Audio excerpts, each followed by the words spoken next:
Voici comment tout expliquer avec Explain Everything. Comme vous le constatez, l'application ressemble à un tableau blanc interactif. On peut écrire à main levée, écrire des zones de texte, on peut insérer des images, on peut également enregistrer notre voix. Dans ce tutoriel, vous apprendrez à utiliser ces outils et aussi toutes les autres fonctionnalités de l'application. Nous verrons également les étapes de construction d'un tutoriel vidéo fait avec Explain Everything. Pour apprendre à utiliser l'application de façon autonome ou bien pour vous dépanner, il y a la section de l'aide. Alors, il y a les tutoriaux vidéo. Par contre, ils sont tout en anglais. Personnellement, je suis allée du côté de l'aide, c'est-à-dire de la section Aider. Alors, elle est en français, premièrement, et j'ai aimé la façon dont la présentation était faite. Alors, c'était souvent des saisies d'écran comme celle-ci, avec des annotations. Donc, tout est très détaillé et très bien illustré. Lorsqu'on démarre l'application, on a le choix de soit poursuivre un projet existant, on peut en créer un nouveau en appuyant sur le plus, et à noter que lorsqu'on voudra quitter le projet, on va appuyer sur la petite maison. À ce moment-là, on nous suggérera de sauvegarder le travail accompli. Quand on démarre un nouveau projet, on nous fait choisir le modèle de couleur, c'est-à-dire le fond de la page et les 3 couleurs principales de crayon ou de forme automatique. C'est important de comprendre qu'on ne sera pas limité à ces 3 couleurs-là. On pourra toujours modifier un des crayons pour changer sa couleur. Avant de procéder à l'enregistrement vocal de votre tutoriel, vous devrez préparer les pages de contenu. L'icône ici vous permet de faire l'ajout de diapositives. Vous pourrez par la suite naviguer entre chacune des pages en appuyant sur les flèches avance ou recule. Afin de gagner du temps, vous pourrez préparer vos pages encore plus en insérant des objets sur les pages blanches. L'icône ici vous permet d'ajouter soit des photos ou des vidéos qui sont déjà sur votre appareil.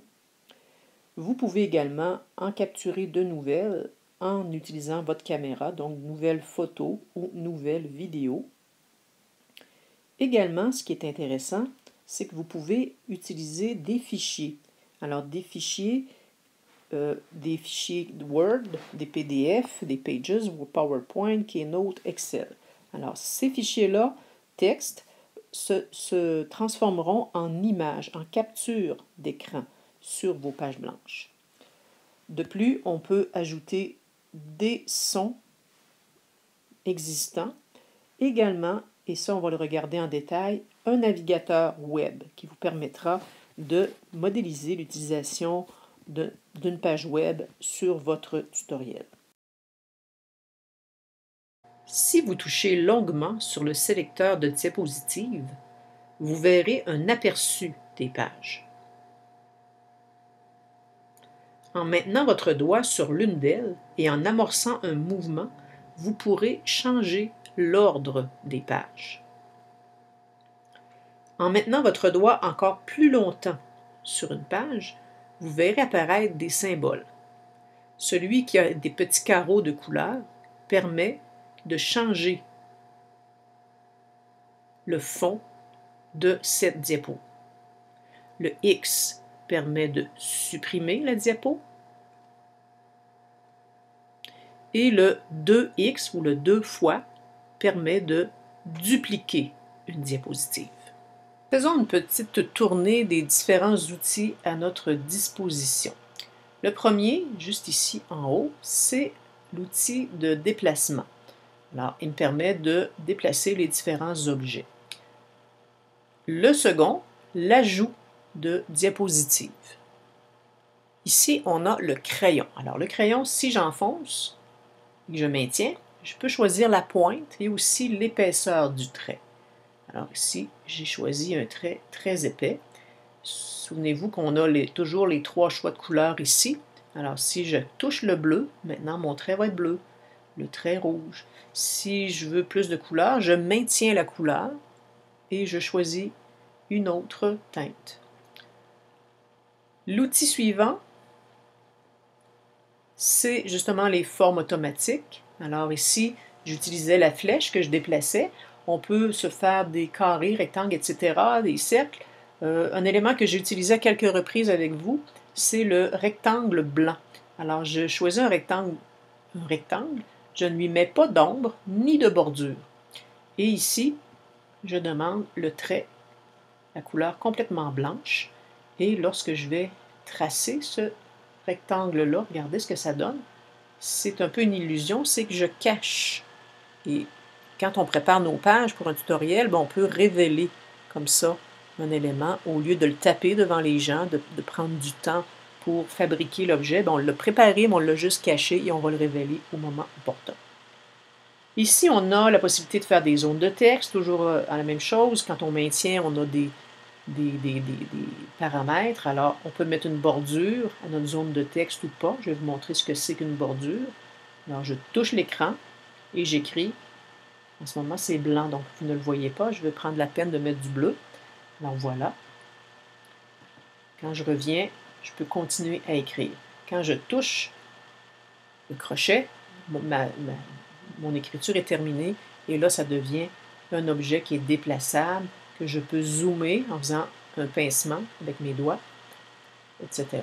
Si je veux changer la couleur de cette écriture-là, je vais devoir double toucher, double cliquer sur l'objet comme ça, donc là il est sélectionné, et venir dans les couleurs changer ici. Alors, un petit mot, voilà. Un petit crochet, c'est complet. On continue ici, donc on l'a vu tout à l'heure en détail, l'ajout de photos, l'ajout de fichiers, etc. Ici, on a la fonction d'effacement. Alors, quand j'appuie sur le X et que je touche sur un objet, il y a un petit X qui apparaît en haut à droite. Si j'appuie dessus, eh bien l'objet va disparaître. Je fais X, voilà. Une particularité, les traits de crayon, vous voyez, l'efface est différente. Alors quand j'appuie, je peux avoir un petit peu plus de précision pour ce type de trait-là, parce qu'ils justement, ils sont faits à main levée. Par contre, je peux réappuyer sur l'efface et j'ai un X que je réappuie. Et là, ça devient une efface d'objet. L'autre outil ici, c'est le pointeur laser que je peux choisir. Alors, pointeur vert, on en a des différents qui se pivotent comme ça. Donc, vous choisissez celui qui vous plaît et vous pouvez l'utiliser pour pointer des éléments à l'écran. Parlons maintenant de cet outil qui s'appelle l'inspecteur. Alors, quand on appuie sur cette icône et qu'on touche un objet sur l'écran, on a des possibilités de changement. Donc, la zone de texte qui est en ce moment en surbrillance peut être avancée au premier plan, mise en arrière-plan, elle peut être dupliquée. Alors, il y a différentes fonctionnalités rattachées à ceci. Donc, on pourrait aussi la verrouiller. Ça peut être très utile. Par exemple, que l'étoile et la zone de texte soient verrouillées. Alors, tous les autres éléments vont bouger, mais eux ne sont plus mobiles. L'autre outil ici, c'est la fonction qu'on connaît bien là, dans d'autres logiciels, donc de défaire. Donc, tout ce qu'on a modifié va être ramené comme il était, y compris ce que j'ai verrouillé. L'outil en dessous, ici, on a la loupe. Alors, la loupe, ce n'est pas un zoom, contrairement à ce qu'on pourrait penser. La loupe, une fois qu'elle est enfoncée, comme elle l'est en ce moment, elle me permet de, si je double-clique sur un objet, de l'amener au centre de l'écran, un peu pour le mettre en évidence. Alors, je touche l'étoile mauve, je touche la zone de texte. Ici, j'ai un objet blanc, est-ce que je comprends? Alors, les objets vont être mis en évidence parce que je les mets dans le centre.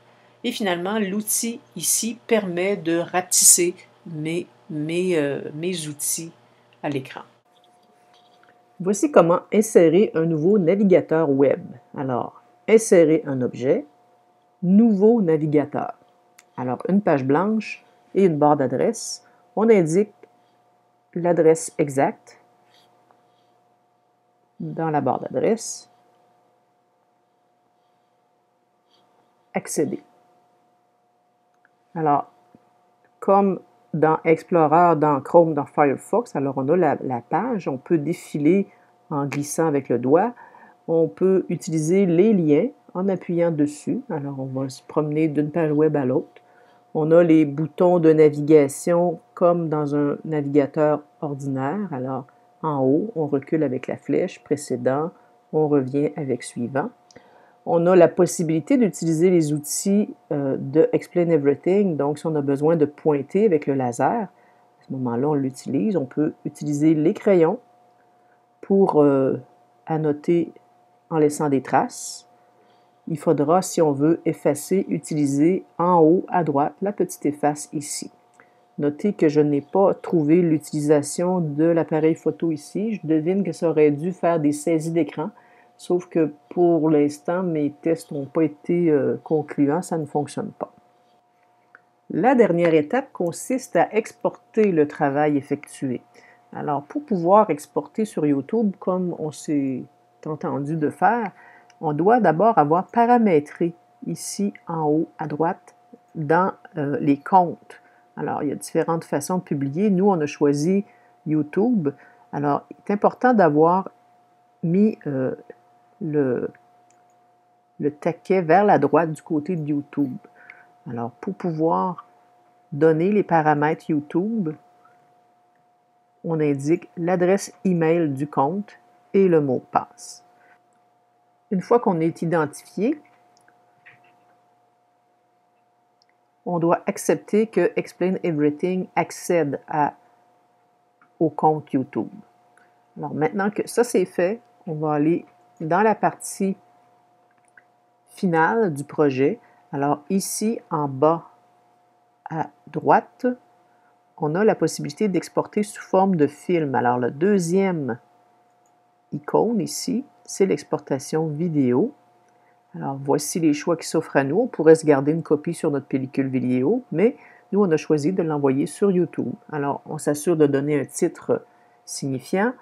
On peut décrire si on veut, on donne des catégories, on décide le niveau de confidentialité. Et par la suite, le bouton « Publier » nous permet d'envoyer en ligne tout ce qu'on a créé.